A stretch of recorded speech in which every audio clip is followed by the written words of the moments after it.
सुंदरवन के गांव में एक कालू नाम का किसान कौवा रहता था। उसकी पत्नी का नाम टुनटुनी था। कालू कौवा बहुत ही मेहनती और ईमानदार था। वो साल भर मेहनत करता था और फसल उगाता था और उसे बेचकर अपना घर चलाता था। इस बार उसने आलू लगाए थे और उसे बहुत अच्छी फसल होने की उम्मीद थी। टुनटुनी, देखना इस बार हमारे आलू बहुत अच्छे और बड़े बड़े होंगे। मैंने इस बार बहुत मेहनत की है और खाद और सिंचाई का भी खास ख्याल रखा है। भगवान ऐसा ही हो। पिछली बार की तरह अगर इस बार भी हमारी फसल बर्बाद हो गई, तब तो हम जीने लायक नहीं बचेंगे। इस घर में अनाज का एक दाना भी नहीं बच पा रहा है और हमारे ऊपर उधार भी कितना है। कालू कौवे के घर के बगल में उनकी एक पड़ोसन सुंदरी कौवी रहती थी, जिसे टुनटुनी चिड़िया और कालू कौवे की खराब हालत पर हंसने में बहुत मजा आता था। वो कालू टुनटुनी की सब बातें सुन लेती है और फिर आकर उनसे कहती है, ये मैंने क्या सुन लिया। एक तो तुम लोग गरीब हो, ऊपर से उधार कितना सारा है। मुझे तो तुम दोनों की हालत पर तरस आता है। वैसे टुनटुनी, आज रात मेरे घर पे मेहमान आने वाले हैं। तुम खाना बनाने के लिए आ जाना। मैं तुम्हें 2-4 चवन्नी तो दे दूंगी। इसी बहाने तुम्हें पैसे देखने को नसीब तो होगा। टुनटुनी चिड़िया को सुंदरी की बातें बिल्कुल अच्छी नहीं लगती। वो इसी तरह हमेशा कालू और टुनटुनी चिड़िया का मजाक बनाती रहती थी। थोड़ी देर बाद कालू अपने खेत जाता है। ऊपर से देखने में उसके आलू के पौधे बहुत ही हरे और बड़े लगते हैं। कालू को वो खुश हो जाता है कि इस बार उसके आलू बहुत अच्छे हुए हैं। वो जाकर एक आलू को उखाड़ कर देखता है तो उसमें नीचे कुछ भी नहीं था। उसी तरह वो दूसरा आलू निकालता है तो उसमें भी कुछ नहीं दिखता। कालू को वो परेशान होकर उखाड़े हुए आलू के बगल में बैठ जाता है। अरे, ऐसा कैसे हो सकता है? मैंने तो सब कुछ अच्छे से किया है, पर फिर भी पौधों के नीचे आलू क्यों नहीं हुए हैं? मैं तो बर्बाद हो जाऊंगा। अब मैं क्या करूं? मुझे तो कुछ समझ नहीं आ रहा है। ये सब सोचकर कालू रोने लगता है। जैसे ही उसके आंसू आलू के पौधे पर पड़ते हैं, सभी पौधों में सोने के आलू आ जाते हैं। कालू ये देखकर बहुत ज्यादा हैरान हो जाता है। अरे ये क्या? इन सब में तो सोने के आलू आ गए हैं। अब तो मेरी सारी समस्या का समाधान हो जाएगा। मैं सारा उधार चुका दूंगा और घर के लिए राशन भी खरीद लूंगा। भगवान तेरा लाख लाख शुक्रिया। कालू सारे सोने के आलू को एक बोरे में भरकर घर ले जाता है और टुनटुनी को इस बारे में कुछ नहीं बताता। एक आलू को बेचकर वो अपने घर में राशन खरीद लेता है और इसी तरह सारा कर्ज भी चुका देता है। एक दिन सुंदरी कौवी घर आती है।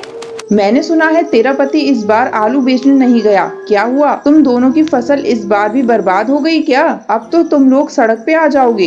ऐसा कुछ नहीं है। हमारी फसल अच्छी हुई है और हम सड़क पर भी नहीं आने वाले। लगता है कालू ने तुम्हें कुछ बताया नहीं। उससे पूछो जरा, बाजार में आलू बेचने क्यों नहीं गया? तुम लोग उधार कैसे चुकाओगे? अब तो राम ही बचा पाएंगे तुम दोनों को। इतना बोलकर पड़ोसन हंसते हुए घर से बाहर चली जाती है। टुनटुनी चिड़िया बहुत दुखी हो जाती है कि कालू ने उसे कुछ भी नहीं बताया और अगर फसल बर्बाद हो गई थी तो राशन का सामान कहाँ से लाया था। कालू जब घर लौटता है तो वो उससे पूछ ही लेती है। पड़ोसन कह रही थी कि आप शहर के जंगल में आलू बेचने के लिए नहीं गए। आपने मुझे कुछ बताया क्यों नहीं? बताइए, हमारी सारी आलू की फसल बर्बाद हो गई थी। उसमें कहीं भी एक भी आलू नहीं था, तो आप पैसे कहां से लेकर आए? उसके बाद कालू टुनटुनी चिड़िया को सारी बात बताता है और उसे सोने के आलू का बोरा दिखाता है। सुंदरी कौवी छुपके से खिड़की से झांक रही होती है और वो भी सारी बातें सुन लेती है। अरे, इन गरीबों के पास इतना सारा सोना कहाँ से आ गया? ये गरीब इनका क्या करेंगे? ये सब सोना तो मेरे पास होना चाहिए। अगले दिन सुंदरी कौवी टुनटुनी चिड़िया के घर जाती है। अरे गरीबों, तुम दोनों को तो अभी एक समय का पेट भर का खाना भी नसीब नहीं हो रहा होगा। मैंने तुम लोगों की मदद करने का निश्चय किया है। आज तुम दोनों के लिए मेरे घर पे दावत है। दावत खाने जरूर आ जाना।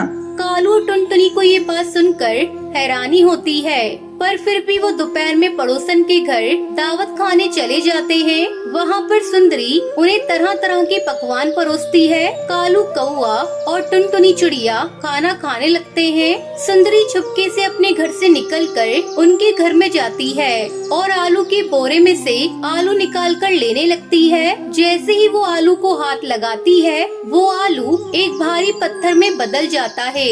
वो पत्थर पड़ोसन के पैर पर गिर जाता है। मेरा पैर। सुंदरी कौवे की चिल्लाने की आवाज सुनकर कालू टुनटुनी अपने घर वापस आते हैं। वो देखते हैं कि पड़ोसन क्या करने की कोशिश कर रही थी।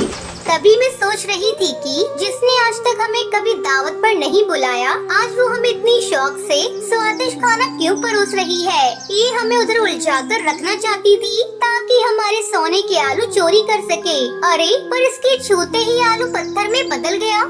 इस सुंदरी ने लालच में आकर हमारे आलू चोरी करने की कोशिश जो की है, इसको जीवन धन दौलत की कोई कमी नहीं है, फिर भी इसे संतोष नहीं है। दूसरों के धन दाने पर इसकी नजर आ जाती है। इसी वजह से ही सोने के आलू पत्थर में बदल गए हैं। हाँ कालू, तुम सही कह रहे हो। मुझे भी लगता है ऐसा ही है। पर जब तक ये सारे आलू हमारे घर पर रहेंगे, हमें भी मुसीबत रहेगी। हम अपनी जरूरत के हिसाब से आलू रख लेते हैं और बाकी सबको वहीं जाकर वापस जमीन में गाड़ देते हैं। शायद इससे किसी और की जरूरत पूरी हो जाए। कालू कौवे के आंसुओं से सोने के आलू प्रकट हुए, क्योंकि कालू बहुत ही मेहनती और ईमानदार था। उसने बहुत मेहनत की थी, इसी वजह से उसे सोने का आलू मिला। वही लालची पड़ोसन सुंदरी बस दूसरों की मेहनत का फल खाना जानती थी, इसलिए जब उसने सोने को छुआ तो वो भी पत्थर बन गया। तो दोस्तों, इस कहानी से हमें सीख मिलती है कि हमें मेहनत और ईमानदारी से काम करना चाहिए और कभी भी लालच और चोरी नहीं करनी चाहिए।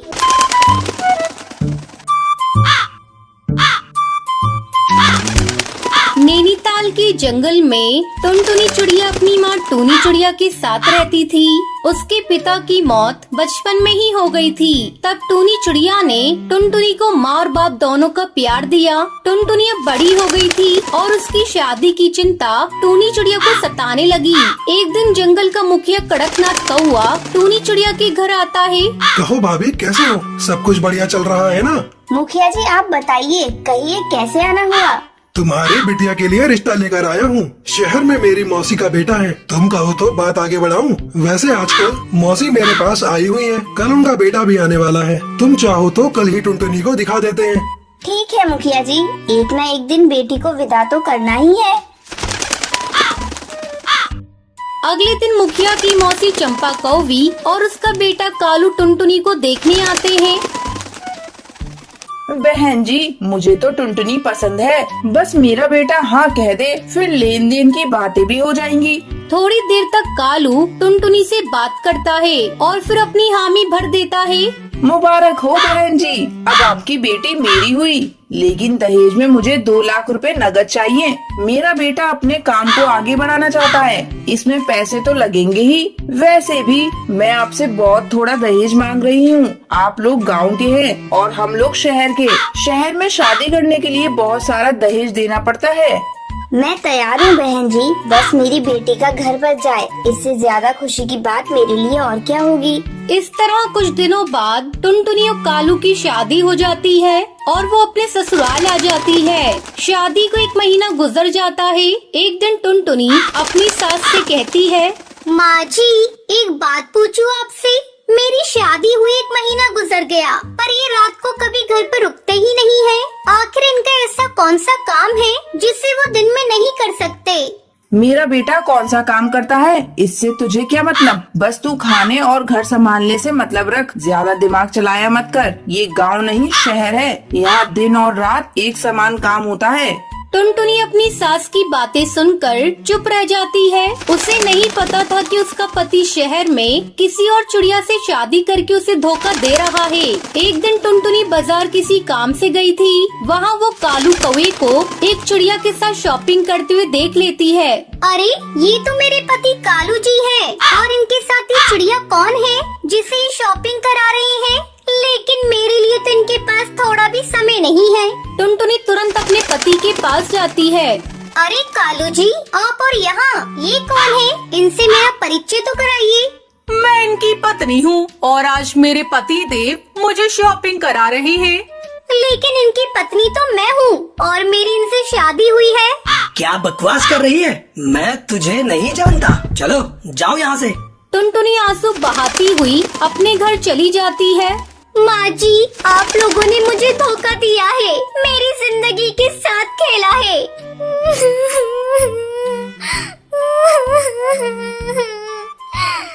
तभी कालू कौवा भी घर चला आता है।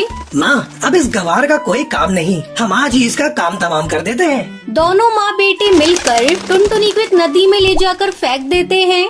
बचाओ बचाओ, मैं डूब जाऊंगी, मुझे तैरना नहीं आता।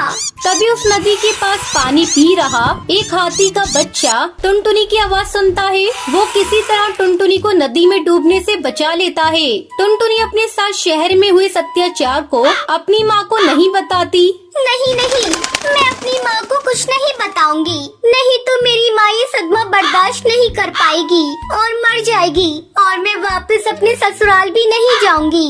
मैं खुद से अपना एक नया घोंसला बनाऊंगी। फिर टुनटुनी चिड़िया नदी किनारे एक पेड़ पर एक घोंसला बनाती है और आराम से उसमें खुशी खुशी रहने लगती है।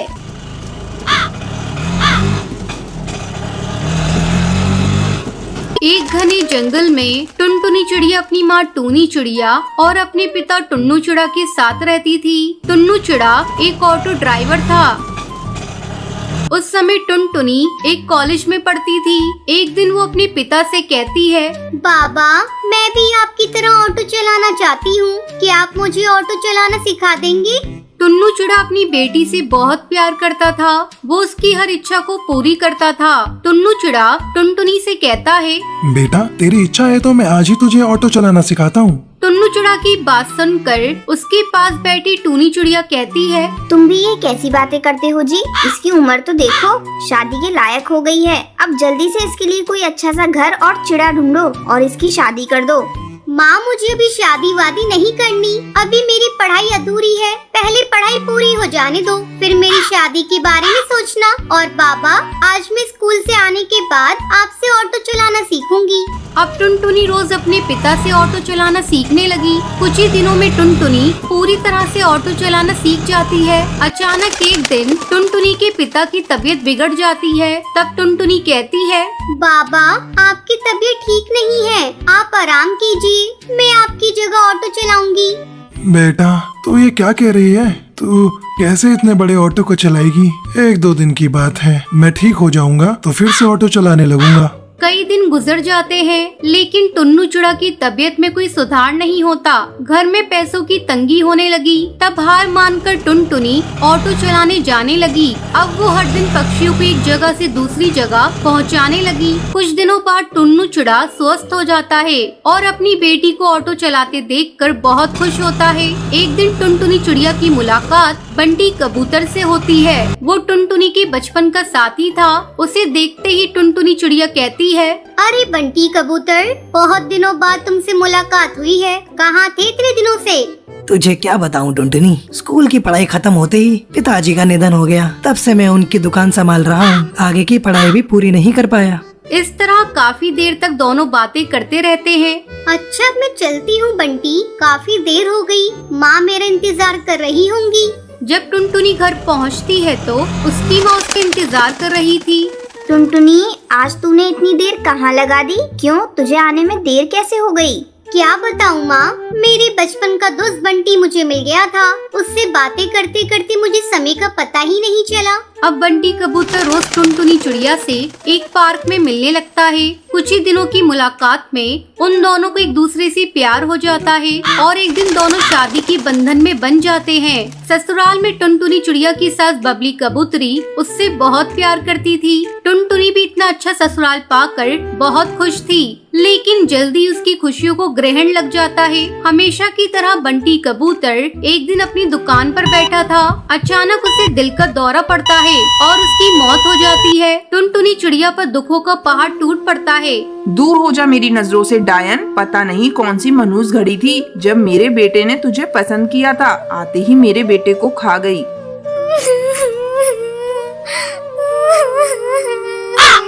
माँ जी, इसमें मेरी क्या क्या गलती है? अब मेरे इस दुनिया में आपके सिवा कौन है? मैं कहाँ जाऊंगी? अब तू कहीं भी जा, लेकिन मेरी नजरों से दूर हो जा। तुझसे अब मेरा कोई रिश्ता नहीं। रोती बिलखती टुनटुनी चिड़िया वहाँ से चली जाती है। 2 दिनों तक वो भूखी प्यासी इधर उधर भटकती रहती है। तभी एक पेड़ पर रोती हुई उसे एक भूरी चिड़िया दिखाई देती है। टुनटुनी चिड़िया उससे कहती है, क्या हुआ? तुम क्यों रो रही हो? दीदी, क्या बताऊं, मेरे माता पिता पर एक बाज ने हमला कर दिया और मैं अब इस जंगल में अकेली ही रह गई। भूरी चिड़िया की बातों को सुनकर टुनटुनी चिड़िया एक फैसला करती है। अब मैं ऑटो चलाकर अपना गुजारा करूंगी और इस अनाथ बच्ची को पालूंगी। ऐसा सोचकर टुनटुनी चिड़िया पहले अपने लिए घोंसला बनाती है और अगले दिन से ऑटो चलाने के लिए जाने लगती है। धीरे धीरे उसे ऑटो चलाकर अच्छी आमदनी होने लगती है। फिर वो खुशी खुशी भूरी चिड़िया के साथ अपनी आगे की जिंदगी बिताने लगती है। रामपुर का एक छोटा सा जंगल था।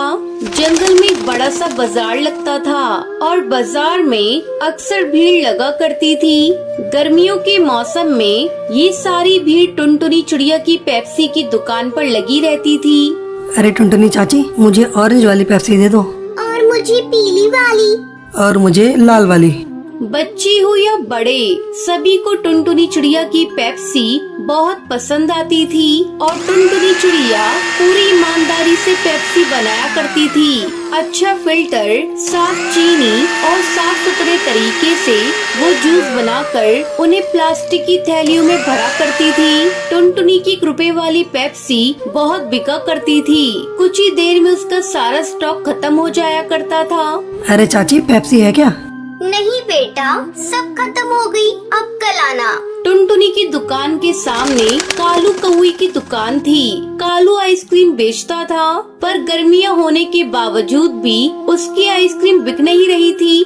पता नहीं टुनटुनी पेप्सी में ऐसा क्या मिलाती है कि सारे जंगल के पंछी सिर्फ इसी की पेप्सी पिया करते हैं। ₹1 वाली पेप्सी में भला क्या स्वाद होगा? मेरी तो आइसक्रीम तक खराब हो रही है। स्वाद का तो पता नहीं, पर वो आइसक्रीम से सस्ती है, इसलिए ज्यादा बिकती है। हाँ, हो सकता है। क्यों ना आप भी पेप्सी बेचना शुरू कर दें। अरे पर पेप्सी बनाएगा कौन? पेप्सी बनाने की जरूरत थोड़ी है। बाजार में बहुत सारी कंपनियां पेप्सी बेचती हैं। आप भी उनसे खरीद कर बेच सकते हो। सोच लो, बहुत मुनाफा होगा। वैसे आइडिया तो अच्छा है। कल ही शहर जाकर ढेर सारी पेप्सी खरीद लाता हूँ। ठीक है। अगली सुबह कालू कौआ शहर से ढेर सारी जूस वाली पेप्सी ले आया और उसने वो सब अपने फ्रिज में रख दी। अच्छा किया। अब एक बाहर बोर्ड लिख दो कि यहाँ पेप्सी मिलती है, ठीक है? कालू कौआ एक बोर्ड पर लिख देता है कि यहाँ पेप्सी मिलेगी और ये बोर्ड अपनी दुकान के बाहर लगा देता है। कुछ देर बाद ये बोर्ड एक छोटे तोते के बच्चे ने पढ़ा।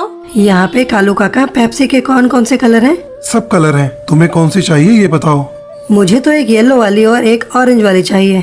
कालू ने चिंटू तोता को 2 पेप्सी के पैकेट थमा दिए। चिंटू वहीं खड़े खड़े पेप्सी पीने लगा। ये तो बढ़िया है, मजा आ गया। ये लो, एक और पेप्सी मेरी तरफ से फ्री। जाकर अपने दोस्तों को बताना कि मेरी दुकान पर पेप्सी मिलती है।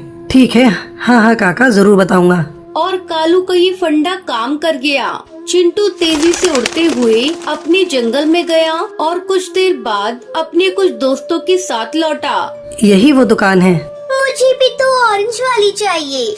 और मुझे 3 लाल वाली। कालू ने सबको पेप्सी दे दी और बस तब से कई पक्षियों ने कालू की दुकान से पेप्सी खरीदी। अरे वाह, ये काले रंग वाली पेप्सी तो मैं पहली बार पिया हूँ। और भी काफी फ्लेवर्स हैं। नींबू पानी, काला खट्टा, ऑरेंज। वाह भाई वाह, अब तो रोज अलग अलग फ्लेवर चख सकते हैं। कालू की पेप्सी बेचने की वजह से टुनटुनी चिड़िया की दुकान पर ग्राहकों की कमी हो गई थी। मुझे थोड़ा सब्र से काम करना होगा। कालू ने नई नई पेप्सी बनानी शुरू कर दी है, इसलिए जंगल वाले उसकी दुकान पर जा रहे हैं। पर मुझे यकीन है कि वो सब एक न एक दिन लौटेंगे। टुनटुनी अपने आप को तसल्ली दे रही थी। अगले कुछ दिनों तक कालू कौई की दुकान पर पेप्सियों के लिए पंछियों की भीड़ लगी रही और यहाँ टुनटुनी चिड़िया का धंधा मंदा था। गांव की मुखिया कड़कनाथ सेठ टुनटुनी की दुकान पर आए। क्या हुआ टुनटुनी, आज कुछ परेशान लग रही हो? अब क्या बताऊं मुखिया जी, कालू शहर से पेप्सी लाकर बेच रहा है। अब मेरे ग्राहक कम हो गए हैं। कोई बात नहीं, ये तो बस कुछ दिनों की ही बात है। कोई भी नई चीज के पीछे ये जंगल वाले दौड़ पड़ते हैं। तू तो जानती ही है, सब्र रख, सब ठीक हो जाएगा। मुझे यकीन है तेरी पेप्सी शहर की कंपनी वाली पेप्सी से तो अच्छी ही होगी। अच्छा एक काम कर, मुझे 50 पेप्सी दे दे। आज शहर से मेरे पोता पोती आ रहे हैं। ठीक है मुखिया जी। टुनटुनी ने मुखिया जी को 50 पेप्सी दे दिए और वो खुशी खुशी वहाँ से चले गए। टुनटुनी अब भी दुखी थी। अगले दिन जंगल में शहर से एक डॉक्टर बुलबुल वहाँ आती है। कालू की दुकान पर पहुंचकर एक लाल पेप्सी देना। कालू जैसे ही फ्रिज से पेप्सी के पैकेट निकाला तो डॉक्टर बुलबुल ने मना कर दिया। नहीं नहीं, मुझे ये नहीं चाहिए। हाँ, अभी तो आपने 20 पेप्सी मांगी। हाँ, पर अब ये केमिकल वाली नहीं चाहिए। वही खड़े पक्षी ने डॉक्टर बुलबुल से पूछा, ओ बहन, इस पेप्सी में कौन सा केमिकल है? ये पेप्सी शहर की कंपनियों में बनती है। वहाँ इन्हें बनाने में कई सारे केमिकल्स डालते हैं जो हानिकारक हैं और जिससे बच्चे बीमार पड़ सकते हैं। अगर ऐसी बात है तो तुम यहाँ पेप्सी लेने क्यों आई हो? मैं तो यहाँ वो पेप्सी लेने आई थी जो इसी गांव में बनती है। अच्छा, तो आपको टुनटुनी बहन की पेप्सी लेनी है। उनकी दुकान सामने है। डॉक्टर बुलबुल वहाँ से चली गई, पर आसपास के पक्षी शहर की केमिकल वाली पेप्सी की बातें करने लगे। केमिकल वाली पेप्सी की बात जंगल में आग की तरह फैल गई और सारे माता पिता ने अपने बच्चों को कालू कौवे की दुकान से पेप्सी लेने से मना कर दिया। आज से कालू काका की दुकान से पेप्सी मत लेना। क्यों माँ? क्योंकि उसमें ढेर सारे केमिकल हैं। तेरी तबीयत खराब हो जाएगी, फिर तुझे सुई लगेगी। ना बाबा ना, मुझे नहीं लगवानी सुई। पक्षियों को टुनटुनी चिड़िया की अच्छाई समझ आ गई और एक बार फिर टुनटुनी की पेप्सी बिकने लगी।